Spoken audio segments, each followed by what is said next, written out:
नमस्कार आदाब दोस्तों। चलिए आज 3 जून देश की बड़ी खबरें हम आपके सामने लेकर के आ गए हैं। सबसे पहली और बड़ी खबर दोस्तों नागरिकता संशोधन कानून को लेकर के आ रही है, जहां पर एक बार फिर से नागरिकता संशोधन कानून को लेकर के नया विवाद शुरू हो गया है। 2 दिन पहले ही मोदी सरकार ने नागरिकता संशोधन कानून अधिनियम 1955 लागू करने की बात कही थी, लेकिन अब इस कानून में नया विवाद शुरू हो गया। हम आपको इसके बारे में विस्तार से जानकारी देंगे। वही अगली बड़ी खबर में हम आपको बताएंगे दोस्तों, झारखंड से बड़ी खबर आ रही है, जहां पर बीजेपी के दिग्गज नेता और पूर्व CM Raghubar Das horse trading के मामले में फंसते हुए दिखाई दे रहे हैं। उनके ऊपर मामला दर्ज करने की बात कही जा रही है। इस पर हम आपको पूरी अपडेट आगे देते हैं। वहीं अगली बड़ी खबर आ रही है दोस्तों पश्चिम बंगाल से, जहां पर ममता बनर्जी के समर्थन में शिवसेना ने एक बड़ा बयान दिया है और केंद्र की मोदी सरकार के ऊपर बड़ा हमला बोला है। किस तरह से आगे हम आपको इसकी भी जानकारी देंगे। वहीं अगली बड़ी खबर बिहार से आ रही है, जहां पर बीजेपी के एमएलसी ने एक बार फिर से नीतीश कुमार के खिलाफ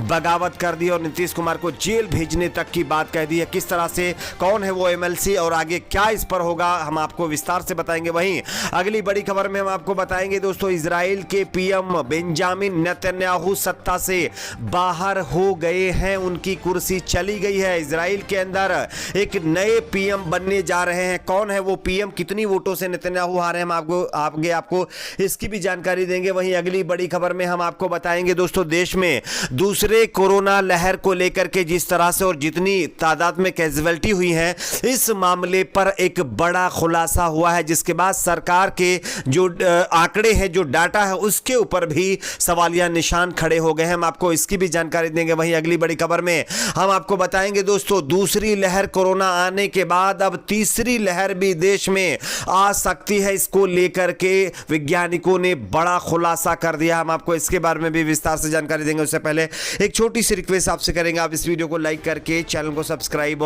जरूर कर लीजिए। जैसा कि आप सभी को पता होगा दोस्तों, 28 मई 2021 को गृह मंत्रालय ने अधिसूचना जारी की है कि इस अधिसूचना के जरिए गुजरात, छत्तीसगढ़, राजस्थान, पंजाब और हरियाणा के 13 जिलों के डिस्ट्रिक्ट कलेक्टरों और हरियाणा और पंजाब के होम सेक्रेटरियों को अधिकार दिया गया है कि वे अफगानिस्तान, बांग्लादेश और पाकिस्तान के हिंदू, सिख, बौद्ध, जैन, पारसी और ईसाइयों को रजिस्ट्रेशन और नेचुरलाइजेशन के जरिए नागरिकता देने वाले आवेदनों पर कार्रवाई कर सकते हैं। लेकिन अब इस नागरिकता संशोधन कानून में नया विवाद शुरू हो गया। आप इस खबर को देख सकते हैं। हालांकि इस अधिसूचना में जिन समुदायों और देशों को चुना गया है, वे नागरिकता संशोधन एक्ट 2019 सीए के ही समान हैं। लेकिन इस अधिसूचना को नागरिकता एक्ट 1955 के सेक्शन 5 और 6 के असंशोधित प्रावधानों के तहत ही जारी किया गया है। तो ये नया विवाद शुरू हुआ है। मोदी सरकार कह रही है कि जो नागरिकता संशोधन कानून नया यानी कि 2019 में आया है, उस आधार पर हम नागरिकता नहीं दे रहे हैं। हम 1955 के सेक्शन 5 और 6 के तहत नागरिकता दे रहे हैं। लेकिन मामला यह है कि जब 1955 के तहत नागरिकता देने की बात कही जा रही है, तो उसमें मुस्लिमों का नाम क्यों हटा दिया गया है? क्योंकि 1955 वाले नागरिकता कानून में यह कहीं नहीं कहा गया है कि आप मुसलमानों को नागरिकता ना दें, जबकि अब जब मोदी सरकार ने यह नागरिकता कानून लागू करते हुए यह हवाला दिया कि 1955 का यह कानून है, तो 2019 जैसे रूल क्यों लागू किए गए हैं, इस पर यह नया विवाद शुरू हो गया है। बात करते हैं अगली बड़ी खबर की। अगली बड़ी खबर आ रही है दोस्तों, हॉर्स ट्रेडिंग के मामले में बीजेपी के दिग्गज नेता फंस गए। आप इस खबर को देख सकते हैं दोस्तों। झारखंड में साल 2016 में राज्यसभा चुनाव में हॉर्स ट्रेडिंग मामले में पूर्व मुख्यमंत्री रघुवर दास, निलंबित एडीजी अनुराग गुप्ता और पूर्व सीएम के सलाहकार अजय कुमार के खिलाफ प्रिवेंशन ऑफ करप्शन एक्ट यानी पीसी एक्ट के तहत मामला चलेगा। राज्यसभा चुनाव 2016 मामले में चुनाव को प्रभावित करने के मामले में प्रिवेंशन ऑफ करप्शन एक्ट के तहत कार्रवाई की जाएगी। इसके बाद पुलिस ने कोर्ट जाकर कानूनी कार्रवाई पूरी करना शुरू कर दिया है। यानी कि बीजेपी के दिग्गज नेता और झारखंड के पूर्व मुख्यमंत्री रघुबर दास की मुश्किलें बढ़ गई हैं। आने वाले दिनों में रघुबर दास को जेल की हवा भी खानी पड़ सकती है। बात करते हैं अगली बड़ी खबर की। अगली बड़ी खबर आ रही है दोस्तों पश्चिम बंगाल से, जहां पर ममता बनर्जी के समर्थन में शिवसेना ने बड़ा बयान दिया है। आप इस खबर को देख सकते हैं। केंद्र और पश्चिम बंगाल सरकार के बीच पूर्व मुख्य सचिव अल्पन बंदोपाध्याय को लेकर के सियासी तकरार जारी है। इस पूरे मामले में ममता सरकार को शिवसेना का साथ मिल गया है। केंद्र पर निशाना साधते हुए शिवसेना ने कहा है कि चक्रवाती तूफान यास आया और चला गया, लेकिन इसकी वजह से उठा अहंकार का तूफान बंगाल की खाड़ी में आज भी गर्जना करता दिख रहा है। शिवसेना ने अपने मुखपत्र सामना में कहा है कि राज्य के मुख्य सचिव, पुलिस महानिदेशक, पुलिस आयुक्त पद पर आसीन अधिकारियों पर केंद्र द्वारा दबाव बनाना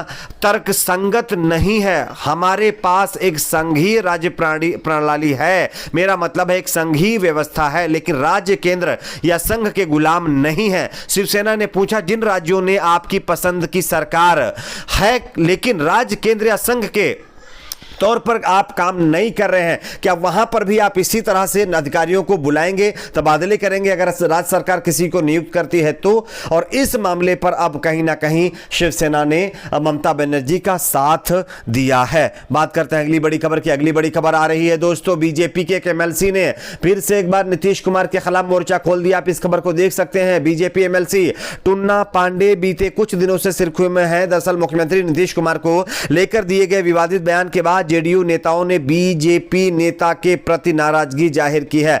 वहीं बीजेपी प्रदेश अध्यक्ष ने उनकी शिकायत भी की है। मामले में बीजेपी कुछ संज्ञान लेती इससे पहले ही एक बार फिर बीजेपी एमएलसी का विवादित बयान सामने आ गया है। उन्होंने कहा है कि वे किसी से डरने वाले नहीं हैं, वो मुख्यमंत्री को जेल भिजवाकर ही दम लेंगे, चाहे अंजाम कुछ भी हो जाए। तो नीतीश कुमार के खिलाफ अब बिहार के अंदर बीजेपी के नेता मोर्चा खोल चुके हैं और अब बीजेपी के नेता ही नीतीश कुमार को जेल भेजने की बात कह रहे हैं। बात करते हैं अगली बड़ी खबर की। अगली बड़ी खबर आ रही है इजराइल से। इजराइल के प्रधानमंत्री बेंजामिन नेतन्याहू की कुर्सी लगभग जा चुकी है। आप इस खबर को देख सकते हैं। इजराइल के प्रधानमंत्री बेंजामिन नेतन्याहू के विरोधियों के बीच गठबंधन सरकार बनाने को लेकर के सहमति बन गई है, जिसके बाद उनकी विदाई का रास्ता साफ हो गया है। नेतन्याहू इजराइल में लंबे समय तक प्रधानमंत्री रहने वाले नेता हैं और पिछले 12 साल से देश की राजनीति उनके ही इर्द गिर्द घूमती रही है, लेकिन जब उनके पाप का घड़ा भर गया है तो उनको यहां से जाना भी लगभग तय हो चुका है। मार्च में हुए चुनाव में नेतन्याहू की लिक्विड पार्टी को बहुमत नहीं मिलने के बाद दूसरे नंबर की पार्टी को अन्य सहयोगियों के साथ मिलकर